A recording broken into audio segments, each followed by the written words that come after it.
Recently Bengal के panchayat elections में भयंकर वायलेंस हुआ है। ये इलेक्शन काफी छोटे लेवल पे था बट उसके बावजूद काफी भयंकर वायलेंस देखने को मिला है और इस इलेक्शन के वायलेंस की वजह से लगभग 20 लोगों की जान ऑलरेडी जा चुकी है। बट आपके दिमाग में ये बात जरूर आएगी कि बंगाल में कभी भी कैसे भी इलेक्शन हो वहां से वायलेंस की खबरें जरूर बाहर आती हैं। तो ये वायलेंस कुछ नया तो है नहीं बंगाल के इलेक्शंस के लिए, चाहे हम 2014 के इलेक्शंस की बात करें, 15 के इलेक्शंस की बात करें या फिर 16 के इलेक्शंस की बात करें। आप कोई सा भी साल और कोई सा भी इलेक्शन उठा लो, बंगाल में बिना वायलेंस के कोई सा भी इलेक्शन पूरा हो ही नहीं पाता है बंगाल में। और ऐसा नहीं है कि बाकी स्टेट्स में वायलेंस नहीं होता पॉलिटिक्स वगैरह को लेकर, बट इस चीज में नंबर 1 पे वेस्ट बंगाल ही आता है। सिर्फ इतना ही नहीं, इस फोटो में आप गेस करिए कि ये लेडी कौन है। ये फोटो है 1990 की और ये लेडी कोई और नहीं ममता बनर्जी ही है, जिनके ऊपर 1990s में एक बहुत ही खतरनाक हमला हुआ था। तो ओवरऑल कहने का मतलब ये है कि इलेक्शंस के दौरान जो वायलेंस का सिलसिला है वो कोई नया नहीं है बंगाल। सीधे शब्दों में अगर बंगाल में कोई इलेक्शन है तो वायलेंस होना तो तय है वहां पे। तो आज हम इसी चीज के बारे में समझेंगे कि ऐसा सालों से क्यों होता आ रहा है और कोई भी सरकार इसको ठीक क्यों नहीं कर पा रही है। सबसे पहले बात करते हैं प्री इंडिपेंडेंस एरा की, जब देश आजाद हुआ था उससे पहले की बात। जब इंडिया पे ब्रिटिशर्स का राज था तब उस समय बंगाल का डिवीजन हो रहा था 1905 में और एग्जैक्टली इसी चीज की वजह से स्वदेशी मूवमेंट हमें देखने को मिला था और ज्यादातर इन प्रोटेस्ट में शांति ही देखी गई थी। बट ऐसी कई जगह थी जहां पे इस मूवमेंट ने भी वायलेंट रूप ले लिया था। और इतना ही नहीं, बंगाल ने इंडिया को बहुत ही सारे फ्रीडम फाइटर्स दिए, जैसे कि सुभाष चंद्र बोस, बंकिम चंद्र चैटर्जी और ऐसे कई सारे फ्रीडम फाइटर्स। तो बंगाल की हिस्ट्री में ये एक लौता ऐसा दौर था जहां पे जो वायलेंस हो रहा था वो कहीं ना कहीं देश के भलाई के लिए ही हो रहा था। देश की आजादी के लिए लोग ब्रिटिशर्स से एक तरीके से लड़ने के लिए तैयार बैठे हुए थे। बट इसके बाद आता है पोस्ट इंडिपेंडेंस एरा, यानी जब हमारा देश आजाद हो गया था उसके बाद की बात। ब्रिटिशर्स तो चले गए बट उनके एक्शंस की वजह से वायलेंस उनके जाने के बाद भी हमें देखने को मिला। बात यह है कि पूरा बंगाल 2 हिस्सों में बट गया था। पहला हिस्सा है वेस्ट बंगाल, जो कि आज की डेट में भी हमें देखने को मिलता है, और दूसरा हिस्सा है ईस्ट बंगाल। ये ईस्ट बंगाल ही बाद में पाकिस्तान का हिस्सा बनता है, जिसको हम बोलते हैं ईस्ट पाकिस्तान, और एग्जैक्टली इसी को आज हम बांग्लादेश के नाम से जानते हैं। तो बात यह थी कि इस डिवीजन की वजह से बहुत ही सारे रेफ्यूजीज हमें देखने को मिले और ये रेफ्यूजीज मूव कर रहे थे ईस्ट बंगाल से वेस्ट बंगाल की तरफ। और ऐसे रेफ्यूजीज जो कि इंडिया की तरफ आ रहे थे, यानी वेस्ट बंगाल की तरफ आ रहे थे, इनका नंबर बहुत ही ज्यादा बड़ा था। और इनका इंडिया में आने का रीजन बहुत ही सिंपल है, वो लोग किसी और देश में नहीं रहना चाहते थे, वो इंडिया का पार्ट बने रहना चाहते थे। और इन्हीं रेफ्यूजीज की वजह से हमें बहुत ही भयंकर वायलेंस देखने को मिला वेस्ट बंगाल में। और ये वो टाइम था जब हमें कम्युनल वायलेंस देखने को मिला, यानी हिंदू मुस्लिम्स के बीच में लड़ाई देखने को मिली बंगाल में। तो अभी तक की कहानी को ब्लेम करने के लिए हमारे पास ब्रिटिशर्स हैं, उनके वजह से ही सारी की सारी लड़ाइयां हुई है, सारा वायलेंस हुआ है। बट इसके बाद आती है कांग्रेस की सरकार, जिनकी सत्ता थी वेस्ट बंगाल में 1947 से 1967 तक। यानी इन 20 सालों में जब कांग्रेस ने वहां पे राज किया तब काफी सारी प्रॉब्लम्स वहां देखने को मिली और सबसे बड़ी प्रॉब्लम्स थी वहां पे जमींदार्स की, जिनके पास हद से ज्यादा ही पावर होती थी। इस समय पे जमींदार्स के पास इतना ज्यादा पैसा और इतना ज्यादा पावर थी कि किसान चाहे कितनी भी मेहनत कर ले उनके हाथ में कुछ भी नहीं आता था, सारा पैसा जमींदार्स के पास जाता था। और इसी चीज के वजह से हमें वेस्ट बंगाल में अग्रेरियन अनरेस्ट देखने को मिला। मतलब किसान और जनता एक तरीके से विद्रोह पे उतर गए थे कि हम पे तो कुछ मिल ही नहीं रहा, ये टॉप के लोगों पे सारा पैसा और सारा पावर कैसे है। और किसानों की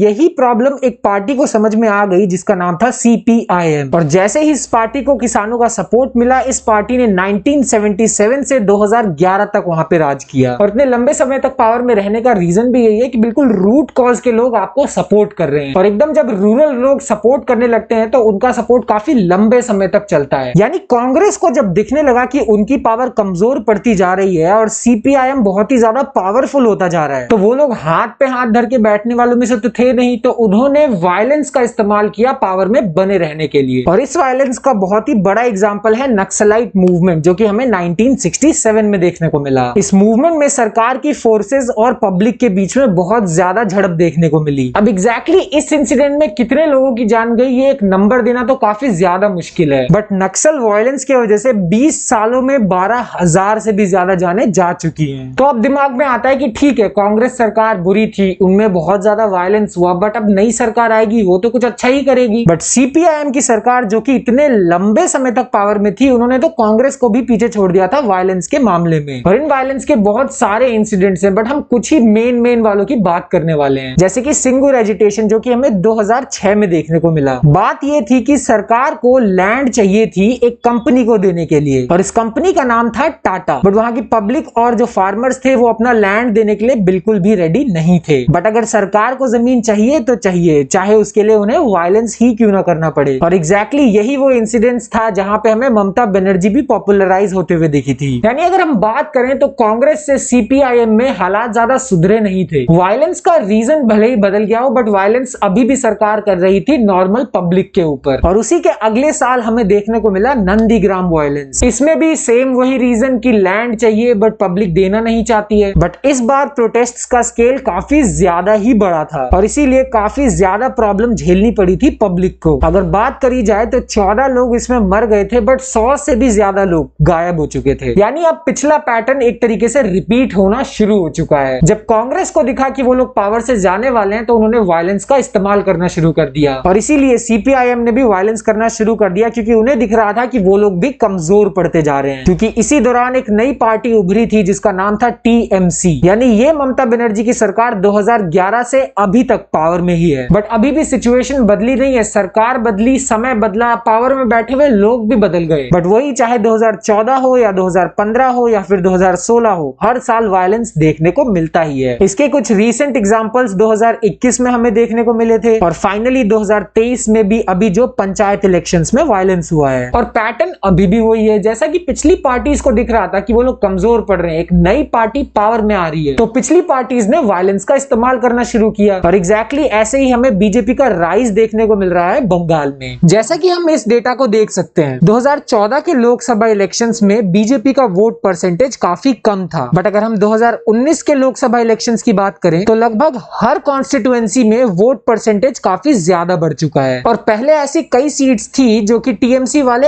अनकंटेस्टेड जीत जाते थे। इसका मतलब ऐसी सीट्स जहां कोई कंपटीशन ही नहीं है, एक ही बंदा खड़ा हुआ है तो यानी एट द एंड वही जीतेगा। और ऐसी अनकंटेस्टेड सीट्स पहले 34% थी जो कि अब घट के 9.5% हो चुकी है, जो कि ऑब्वियसली ये दिखाता है कि टीएमसी की पावर कहीं ना कहीं कम होती जा रही है बीजेपी के आने की वजह से। बट अगर देखा जाए तो बीजेपी के आने से भी चीजें उतनी बदल नहीं रही, क्योंकि बीजेपी अपनी पावर को शो करने के लिए चाहती है कि सेंटर के फोर्सेस डिप्लॉय हो जाएं वेस्ट बंगाल में। और साथ ही साथ इतने सालों की झड़प में टीएमसी के लोग ज्यादा मारे गए हैं बीजेपी के कंपैरिजन में। तो इस पूरे सिनेरियो में पैटर्न तो बहुत ही ज्यादा सिंपल है, जो कि है पहले कांग्रेस कमजोर पड़ना शुरू हो गई थी सीपीआईएम के आने के वजह से, और उस समय कांग्रेस ने वायलेंस को इस्तेमाल किया, जिसके बाद सीपीआईएम कमजोर पड़ गई टीएमसी के आने के वजह से, और उस दौरान सीपीआईएम ने बहुत ज्यादा वायलेंस का इस्तेमाल किया, और अब टीएमसी कमजोर पड़ रही है बीजेपी के आने के वजह से। और बीजेपी और टीएमसी दोनों ही बहुत ज्यादा वायलेंस का इस्तेमाल कर रहे हैं। टीएमसी अपने पावर को यूज कर रही है और बीजेपी कहीं ना कहीं कम्युनल एंगल ऐड करने की कोशिश कर रही है, मतलब हिंदू और मुस्लिम करना। बट इन सब के ऊपर भी सवाल ये आता है कि एक आम आदमी, नॉर्मल जनता किसी भी लड़ाई झगड़े में क्यों जाएगी। जैसे मैं और आप अगर हम बात करें, क्या हम अपने परिवार वालों को कभी भी ऐसे लड़ाई झगड़े में बाहर भेजेंगे? तो आंसर है बिल्कुल भी नहीं। तो फिर बंगाल के लोग क्यों ऐसे लड़ाई झगड़े में पड़ रहे हैं? तो इसका आंसर है गरीबी। रूरल बंगाल में अभी भी बहुत ज्यादा गरीबी है। रूरल बंगाल के लोग बहुत ही ज्यादा डिपेंड करते हैं गवर्नमेंट की स्कीम्स के ऊपर। लोगों को अपना शहर छोड़ के दूसरे शहर में जाना पड़ता है काम के लिए, क्योंकि वेस्ट बंगाल में उतनी जॉब्स ही नहीं है। इसका एक रीजन ये भी है कि बंगाल में इंडस्ट्रीज की बहुत ज्यादा कमी है। जैसे इस एग्जांपल को देखें तो 1960s तक दिल्ली और बंगाल लगभग एक ही स्टेज पे थे, बट इंडस्ट्रीज के मामले में दिल्ली काफी आगे निकल गया और वेस्ट बंगाल काफी पीछे रह चुका है। तो यानी जब भी किसी स्टेट में या किसी कंट्री में लोग गरीब होते हैं, लोगों के पास काम नहीं होता है, तो लोग अपनी बेसिक नीड्स के लिए, रोटी पानी के लिए झगड़ा करते हैं, लड़ाई करते हैं पैसे ले लेकर। यानी ऐसे सिचुएशंस में गुंडे हायर करना बहुत इजी होता है, क्योंकि लोगों के पास काम ही नहीं है और पैसे दो, गुंडे हायर कर लो। इसके अलावा इलीगल काम जैसे कैटल स्मगलिंग भी बहुत ज्यादा होती है वेस्ट बंगाल में। हर साल लाखों कैटल्स को सीज करती है बीएसएफ। वहां पे इलीगल सैंड माइनिंग और इलीगल कोल माइनिंग भी बहुत ज्यादा देखने को मिलती है। और इसके अलावा खतरनाक इंडस्ट्रीज जैसे गन इंडस्ट्री या फिर बॉम्ब इंडस्ट्री बढ़ती ही जा रही है बंगाल में। और ऐसे इलीगल काम बिना लोकल पॉलिटिकल सपोर्ट के तो हो ही नहीं सकते। तो इसीलिए जो भी लोकल इलेक्शंस को जीतता है बंगाल में, उसके पास पावर ही नहीं, पैसा भी बहुत ज्यादा आ जाता है। और इसीलिए लोग कोई सा भी तरीका इस्तेमाल करते हैं इलेक्शंस जीतने के लिए, भले ही वो वायलेंस ही क्यों ना हो। तो ये थी पूरी की पूरी कहानी कि बंगाल के इलेक्शंस इतने ज्यादा खून खराबे वाले क्यों होते हैं। और इसको फिक्स करने का तरीका सिर्फ इकलौता यही है कि अच्छी जॉब्स लोगों को मिले। बट फिर भी आपको क्या लगता है, कमेंट्स में लिख के जरूर बताओ।